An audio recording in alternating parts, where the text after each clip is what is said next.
Hi hello welcome to our channel. నేను మిశ్రీ. ఈరోజు మనం చెప్పుకోబోయే కథ లీలావతి పార్ట్ 35. ఇక కథలోకి వెళ్ళిపోదాం. రౌడీ రాణి సైలెంట్గా ఉన్నావేంటి? రౌద్ర కార్ డ్రైవ్ చేస్తూ అడిగాడు. ముఖం పక్కకు పెట్టుకున్నాను. ట్రయల్ రూమ్లో జరిగిన దానికి కోపం వచ్చిందా అని అడిగాడు రౌద్ర. రాదా? పిచ్చి పిచ్చిగా భయం వేసింది నాకు అని గట్టిగా అరిచాను. ఏయ్, ఎందుకు అలా అరుస్తున్నావు? బ్లడ్ వస్తుంది నా చెవులో నుంచి అన్నాడు రౌద్ర.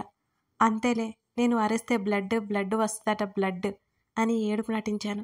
హైనస్, నువ్వు యాక్టింగ్ చేస్తావు, నాకు దొరికిపోతావు. అది యాక్టింగ్ అని నాకు తెలుసు. ఎందుకైనా నా దగ్గర వేషాలు వేస్తావు అన్నాడు రౌద్ర.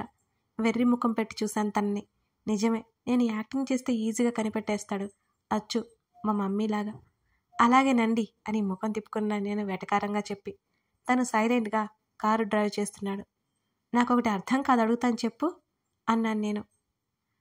నువ్వు అలా అడగొద్దు అని చెప్పానా అని నా వైపు సీరియస్గా చూశాడు రౌద్ర. అంటే కాలేజ్లో నా చేతులు సబ్బుతో తెగదిద్దావు కదా, ఇవాళేంటి సైలెంట్గా ఉన్నావు అని అన్నాను నేను ఊరుకోకుండా. ఏం చెప్తాడు అన్న ఆతృత నాలో. అక్కడ ఉంది కౌటిల్య అని కాదు, ఎవరైనా సరే. నువ్వు అలా షేక్ హ్యాండ్ ఇవ్వడం నాకు నచ్చలేదు. అప్పుడు పొస్సివ్నెస్ బాగా ఉంది, ఇప్పుడు కాస్త పర్లేదు, ఫ్రెండ్లాగా ఇచ్చావు, సో ఇంకెందుకు ఆ విషయం అని అన్నాడు రౌద్ర. ఇప్పుడు కూడా ఫ్రెండ్లీగానే ఇచ్చాను అన్నాను కోపంగా. చెప్పాను కదా, అప్పుడు నీ మనసులో ఏముందో నాకు తెలియదు అని అన్నాడు రౌద్ర. మూతి తిప్పాను తన సమాధానానికి. ఇంకా 2 రోజుల్లో ఇంట్లో ఏవో కార్యక్రమాలు ఉన్నాయి, నీతో బయటికి రావడం కుదరదని మమ్మీ చెప్పింది అన్నాను నేను. ఇప్పుడు నిజం చెప్పు అని అడిగాడు రౌద్ర. బయటకు వెళ్తే కాళ్ళు విరక్కొడతానని చెప్పింది, నీతో అని కాదులే అన్నాను దిగులుగా ముఖం పెట్టుకొని. కొంతసేపటి వరకు నా మాటలకి నవ్వుతూనే ఉన్నాడు తను. నన్ను చూస్తే నీకు నవ్వు వస్తుందా అని కోపంగా అడిగాను. ఆంటీ భలే హ్యాండిల్ చేస్తారా నిన్ను, లేకపోతే నువ్వు అసలు మాట వింటావా? నేను కొన్ని ట్రిక్స్ నేర్చుకోవాలి ఆంటీ దగ్గర అడిగి అని అన్నాడు రౌద్ర. మీ ఇద్దరూ చాలు నా ప్రాణానికి, చిన్నపిల్ల అల్లరి చేస్తుందని వదిలేరు అని ముఖం తిప్పుకున్నాను. సర్లే, ఫ్యూచర్లో చేద్దువు అల్లరి, ఇప్పుడు కాస్త తగ్గించుకో అన్నాడు. ఓయ్, ఏం మాట్లాడుతున్నావు? నేనేమన్నాను? ఇప్పుడు పెళ్ళి కదా, చెప్పింది విను అంటున్నా. అంతేనా? నన్ను ఇంటి దగ్గర డ్రాప్ చేసి వెళ్ళిపోయాడు. కనీసం హగ్ కూడా ఇవ్వలేదు. సీరియస్గా లోపలికి వెళ్ళి బెడ్ మీద పడిపోయాను నేను. నిద్ర వచ్చేసింది నాకు బజ్జున్న. ఆ రోజు సాయంత్రం పసుపు దంచే కార్యక్రమం పెట్టారు. ఇక పెళ్లి పనులు కూడా మొదలుపెట్టారు. కార్డ్ సెలెక్షన్ అంతా రౌద్రకి ఇచ్చేశాను. తర్వాత రోజు ఎంగేజ్మెంట్ అన్నారు. మెహందీ ఫంక్షన్ పెళ్లి ముందు రోజు అని చెప్పారు. ఎంగేజ్మెంట్కి ఎవరిని పిలవలేదు, అన్నీ పెళ్ళికి పిలవాలని అప్పా చెప్పారు. డిసైడ్ అయ్యారు. అప్పటికి అప్ప కొంచెం క్యూర్ అవుతారు మరి. మా అప్పాకి ఎవరూ లేరు, మా మమ్మీకి ఉన్న వాళ్ళతో మాటలు లేవని చెప్పింది. ఇక అందరినీ పెళ్ళికి పిలవాలని కన్ఫర్మ్ చేశారు. తర్వాత రోజు నైట్ ఎంగేజ్మెంట్ కావడంతో ఆ రోజు ఉదయం నుంచి ఇల్లంతా హడావిడిగా ఉంది. లహరి, భాను వచ్చేశారు. భాను గురించి ఇంట్లో ముందే తెలియడంతో కోడలు హోదా ఇచ్చేసింది మా మమ్మీ భానుకి. భాను కూడా బాగా కలిసిపోయింది, మమ్మీకి హెల్ప్ చేస్తూ ఉండిపోయింది. లహరి నా దగ్గరే నాకు హెల్ప్ చేస్తూ ఉంది. పాపమది మా అన్నయ్య వచ్చినప్పుడల్లా వాడు పలకరించిన పొడి పొడిగా సమాధానం చెబుతూ ఉండిపోయింది. పంతులు గారిని తీసుకుని రౌద్ర వాళ్ళు వచ్చేశారని లహరి చెప్పింది. ఎప్పుడెప్పుడు మా రౌడీని చూద్దామా అని అనిపిస్తోంది నాకు. రెడ్ అండ్ గోల్డ్ కలర్ కాంబినేషన్లో శారీ కట్టింది మా మమ్మీ. ఎలాగూ పూల జడ వేయలేదు, బతికిపోయాను. ఎక్కువ పూలు పెట్టేసింది. ఒకసారి అద్దంలో చూసుకున్నాను. నాకు నేను పర్ఫెక్ట్గా అనిపించాను. హాల్లోకి తీసుకువచ్చారు నన్ను. తల ఎత్తి చూడాలి అనిపించట్లేదు. సిగ్గు కమ్మేస్తోంది నన్ను. రౌద్ర చూపులు నన్ను తాకుతున్నట్లుగా అనిపించాయి. అయినా సరే తలదించుకుని కూర్చున్నాను. పంతులు గారు లగ్నపత్రిక, ముహూర్తం అన్నీ చెప్పి పెద్దవారితో తాంబూలాలు మార్పించారు. నెక్స్ట్ రింగ్స్ మార్చుకోమని చెప్పారు. అప్పుడు చూశాను రౌద్రని. తాను గోల్డ్ కలర్ రెడ్ కాంబినేషన్లో శర్వానీలో ఉన్నాడు. చూడగానే అలాగే చూస్తూ ఉండిపోయాను తనని. అబ్బాయిని తర్వాత చూద్దో కానీ ముందు ఉంగరం పెట్టమ్మా, అందరి ముందు నా పరువు తీసేశారు ఆ పంతులు గారు. అంతా నన్ను చూసి నవ్వారు. లిల్లీ, మా రౌద్ర అంత నచ్చేశాడా? నా చెవిలో గురిగింది స్పందన. సిగ్గుపడి తలదించుకున్నాను. రౌద్ర చేతిని నా చేతిలోకి తీసుకుని తలదించుకుని రింగ్ పెట్టాను. తర్వాత రౌద్ర హైనెస్ అని నెమ్మదిగా పిలిచాడు నన్ను. తల ఎత్తి చూశాను తనని. నా కళ్ళలోకి చూస్తూ నా చేతికి రింగ్ తొడిగాడు. ఆ కళ్ళలో నాకు అంతులేని ప్రేమ కనబడుతోంది. వచ్చిన కొంతమందికి భోజనాలు ఏర్పాట్లు జరిగి బయట గార్డెన్లో స్పందన, నేను, రౌద్ర, కౌటిల్య, చందు, భాను, లహరి అందరం కలిసి డిన్నర్ చేశాం, సరదాగా మాట్లాడుకుంటూ. తర్వాత రౌద్ర వాళ్ళు వెళ్ళిపోయారు. తను వెళ్ళిపోవడం నాకు నచ్చనే లేదు. లహరిని, భానుని చందు డ్రాప్ చేయడానికి తీసుకువెళ్ళాడు. ముందు లహరిని డ్రాప్ చేయమని మరీ చెప్పాను. తర్వాత ఒకటి అయితే చందుని చూసి ఇబ్బంది పడుతుందని నాకు తెలుసు. ఫ్రెష్ అయ్యి బెడ్ మీద పడిపోయాను. మా మమ్మీ బలవంతంగా లేపి దిష్టి తీసిపోయింది. ఇక మా రౌడీ ఆలోచనలు చుట్టుముట్టాయి. తన కౌగిలిలో బందీ అయిపోవాలి అనిపించింది నాకు. తననే తలుచుకుంటూ ఎప్పటికో నిద్రపోయాను నేను. ఇంకో 3 రోజుల వరకు రౌద్రని చూడనే లేదు నేను. పెళ్లికి ముందు రోజు మెహందీ ఫంక్షన్ పెట్టుకున్నాం. ఆ రోజుకి రౌద్రకి అసలు ఎంట్రీ లేదు. చాలా దిగులు పడిపోయాను నేనైతే. స్పందు, రౌద్ర ఎక్కడా అని అడిగాను చిన్నగా స్పందన్ని. వాళ్ళు రావడానికి వీల్లేదట ఆంటీకి చెప్పింది నాకు. నిన్ను సిగ్గుపడి తలదించుకున్నాను. నవ్వారు ఆంటీ.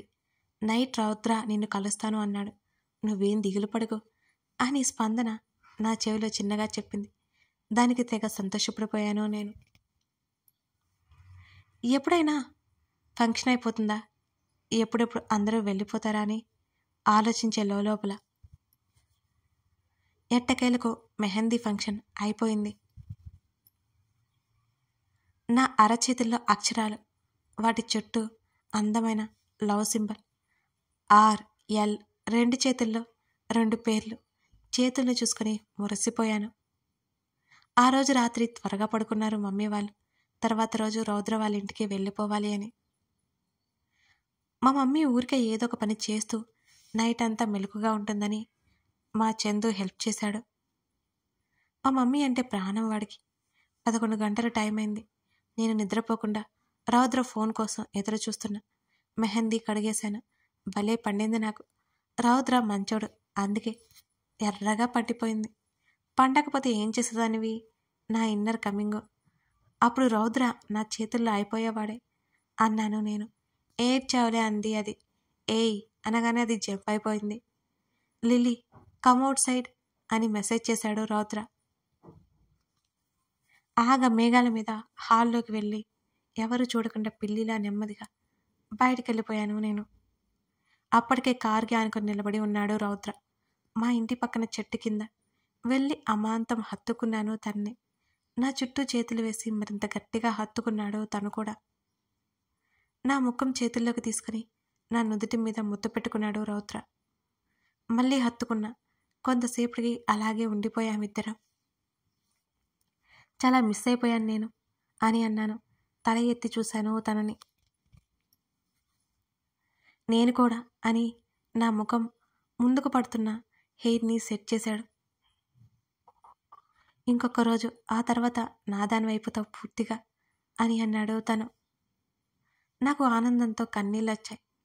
తన నుండి దూరం జరగాలని అస్సలు లేదు. తన కౌగిలిలోనే ఉండిపోయాను నేను. నా అరచేతుల మీద ముద్దు పెట్టుకున్నాడు. నా శరీరం పులకరించిపోయింది. ఇక వెళ్తాను, ఎవరైనా వస్తారేమో అని అన్నాను తన నుంచి దూరం జరుగుతూ. మీ అన్నయ్య పర్మిషన్ ఇస్తే చాలా అని అన్నాడు తను. జోక్ చేయొద్దు. చేయమంటావా మీ అన్నయ్యకి కాల్ అని కళ్ళు ఎగరేశాడు రౌద్ర. వాట్ అని నోరు తెరిచాను. నా పెదవులు 2 దగ్గరికి అని మీ అన్నయ్య పర్మిషన్ తీసుకున్నాను అని చెప్పాడు రౌద్ర. దెబ్బకి షాకింగ్ మోడ్లోకి వెళ్ళిపోయాను నేను. నువ్వు బయటకు వస్తే తెలీదు అనుకుంటున్నావా మీ ఇంట్లో వాళ్ళకి? ఆడపిల్ల తల్లిదండ్రులు అంత అజాగ్రత్తగా ఉండరు అని అన్నాడు రౌద్ర. అమ్మో, ఇప్పుడే అన్నయ్యకి తెలుసా నేను వస్తున్నట్టు అని అడిగాను కంగారుగా. తెలుసు కదా, లేకపోతే పెళ్ళి ఇల్లు అంత త్వరగా ఎలా నిద్రపోతారు అని అన్నాడు రౌద్ర. వామ్మో, నాకేంటి ఇలా షాకులు తగులుతున్నాయి? ఫీల్ ఫ్రీ అన్నాడు నన్ను దగ్గరికి లాక్కుంటూ. బయటికి వెళ్దాం పదా, ఇంకేం టెన్షన్ లేదు నాకు. నువ్వు నేను చుట్టూ ఏమీ ఉండకూడదు అన్నాను నేను. ఇప్పటికిప్పుడు ఎడారి ప్రాంతంలోకి నేనెలా తీసుకువెళ్ళగలను నిన్ను అని అడిగాడు రౌద్ర. అర్థం కాక నోరు తెరిచి చూశాను తన్ని. చుట్టూ ఎవరు ఉండకూడదు అన్నావు అని నా చేయి పట్టుకుని కారు డోరు ఓపెన్ చేశాడు. అయ్యా మహానుభావ, నేను చెప్పేది మనుషుల గురించి, చెట్లు పుట్ల గురించి కాదు అన్నాను మూతి బిగించి. క్లారిటీ కావాలి దేనికైనా అని రౌద్ర అన్నాడు. సర్లే అని మూతి మొత్తం 30 వంకర్లు తిప్పబోయి, మీకు తెలుసుగా నాకంత సీన్ లేదని ఎప్పటిలా 3 వంకర్లు తిప్పేశాను. పద అని కార్ స్టార్ట్ చేశాడు. పూర్తిగా తన వైపుకు తిరిగి నాకు ఆకలేస్తోంది అన్నాను. రోడ్డు మీద దొరికే చెత్త తింటా అనకు ప్లీజ్ అన్నాడు చిరాగ్గా ముఖం పెట్టి. లేదు లాలు, నాకు ఆకలేస్తుంది, నీరసం వస్తుంది, కళ్ళు తిరుగుతున్నాయి అని నా పొట్ట పట్టుకుని మెలకలు తిరిగాను. ఏదైనా సాధించుకుంటావే అన్నాడు రౌద్ర. లిల్లీ ఇక్కడ అని లేని కాలర్, నా టీషర్ట్ కాలర్ ఎగరైపోయి ఆగిపోయాను. మళ్ళీ ఎక్కువ చేస్తే మొదటికే మోసం వస్తుంది కదా. రౌడీ రౌడీ అక్కడ ఆపు అన్నాను. నూడిల్స్ బండి నోరూరుస్తోంది మరి. కారు ఆపాడతను. నేను రోడ్ల మీద ఉన్న బండి మీద నూడిల్స్ తింటున్నా అని మా మమ్మీ చేసేది నా కోసం అస్సలు నచ్చేది కాదు నాకు. ఏం చేస్తాం, తినక తప్పేది కాదు. నేను మా అప్పతో మా మమ్మీకి తెలియకుండా బయటికెళ్ళి నాకు ఇష్టమైనవన్నీ మేసేసి వచ్చేదాన్ని. ఈ మధ్య ఏమీ తినక నాలుక చెప్పబడిపోయింది పాపం నాకు. అయ్యో, మమ్మీ చికెను మటను పెళ్లి తర్వాత జరిగిన తర్వాత వరకు తినకూడదని చెప్పింది అని గుర్తొచ్చి దెబ్బకి నీరసం వచ్చింది నాకు. ఐస్ క్రీమ్ తిను మరి అని అన్నాడు రౌద్ర. నో నో నో, ఇప్పుడు నేను హాట్గా ఏదైనా తినాలి అని చెప్పాను. హాట్గా ఒక కిస్ ఇవ్వమంటావా అని నవ్వుతూ అడిగాడు రౌద్ర. వేషాలు కాదు, తన భుజం మీద కొట్టాను చిన్నగా. సరే తెస్తానుండు, కూర్చో. నువ్వే కూర్చో, నేనే తెచ్చుకుంటాను. వాలెట్ అని చేయి చాపాను. వాలెట్ ఇచ్చాడు. ఎగురుకుంటూ బండి దగ్గరికి వెళ్ళి వెజ్ ఐటమ్స్ స్పైసీగా వేయించుకొని ఫుల్గా మేశాను. తింటావా? బండి దగ్గర నుంచి ఆపోజిట్లో ఉన్న కారు దగ్గరికి వినిపించేలా గట్టిగా అరిచాను. వద్దన్నట్టు సైగ చేశాడు రౌద్ర. అప్పుడే 2 వచ్చారు. చూడ్డానికి నాకంటే చిన్నగా ఉన్నారు. నేను అంకుల్కి మనీ ఇచ్చేసి బయలుదేరిపోయేంతలో వావ్, గోబీ గుమలాడుతోంది అన్నాడొకడు. నాకు పిచ్చ కోపం వచ్చింది. పిడికిలు బిగించి వాడి ముక్కు మీద పంచిచ్చాను. నేను అలా చేస్తానని ఎవరు ఊహించలేదు అక్కడ. నూడిల్స్ బండి అంకుల్తో పాటు ఆ వచ్చిన 2 ఆల్రెడీ అక్కడున్న ఒక అతను కూడా షాక్ అయిపోయి నోరు తెరిచారు. అంతా నిజానికి నేను అలా కొట్టేదాన్ని కాదు. మా రౌడీ రాక్షస్ ఉన్నాడని నా ధైర్యం. ఇంకొకసారి పిచ్చిగా వాగితే ఈసారి పళ్ళు రాలిపోతాయి అన్నాను కోపంగా. అక్క, మేము నిజంగానే గోపి గురించే మాట్లాడుకున్నాం అని నేను కొట్టిన అతను మెలికలు తిరుగుతూ వాపోయాడు. అయ్యో, అనవసరంగా కొట్టానా? వాళ్ళ ఫేస్లో చూస్తే నిజమే అనిపించింది పాపం నాకు. మీరు నా వైపు చూశారు అని అడిగాను. చూడ్డం కూడా తప్పేనా అక్క? మేము రెగ్యులర్గా వస్తూ ఉంటాం. ఇక్కడికి కావాలంటే ఈ నూడిల్స్ బండానని అడుగు అన్నాడు. నేను అంకుల్ని చూశాను. అవును అన్నట్టు తల ఊపాడు ఆయన. సరే తమ్ముడు, ఇంకోసారి అలా వాగకు, నేను కాబట్టి వదిలేసిపోతున్నా. అదిగో అటు చూడు అని రౌద్రని చూపించాను. అటు చూశారు వాళ్ళు. మీ బావ ఊరుకోడు, తాట తీస్తాడు, జాగ్రత్త అని వాడి భుజం మీద తట్టి ముందుకి అడుగు వేశాను నేను. పాపం నిజమే, వాళ్ళు తిరిగి ఒక్క మాట కూడా అనలేదు నన్ను. అనవసరంగా కొట్టా, మంచి వాళ్ళు అనిపించింది నాకు. వెనక్కి తిరిగి ఇదిగో తమ్ముడు ఇలారా అని 2 చూసి పిలిచాను నేను. 2 భయంగా నా దగ్గరికి వచ్చారు. రేపు నా పెళ్ళి, మీరు కూడా రండి అన్నాను. వాళ్ళిద్దరూ ముఖముఖాలు చూసుకొని నా వైపు చూశారు ఆశ్చర్యంగా. వస్తారా అని నవ్వాను. తల నిలువుగా ఊపారు. గుడ్ అడ్రస్ చెప్పి, సారీ తమ్ముడు, అనవసరంగా కొట్టాను అన్నాను నేను. పర్లేదులే అక్క, నువ్వు కావాలని చేయలేదుగా అన్నాడు తన్నులు తిన్నవాడు. థ్యాంక్స్, మీరు తప్పకుండా రావాలి అని వాళ్ళిద్దరికి చెప్పి కారు దగ్గరికి వెళ్ళాను నేను. అయిపోయాయా నీ పెత్తనాలు అని అన్నాడు రౌద్ర. అక్కడ జరిగింది మొత్తం రౌద్రకి చెప్పాను. నా వైపు సీరియస్గా చూశాడు. కథ కొనసాగుతోంది. నచ్చితే లైక్ చేసి మీకేమనిపించిందో కమెంట్ చేయండి. అలాగే వలపు వర్ణం సిరీస్ని కూడా ఓ లిక్ వేయండి. Thank you.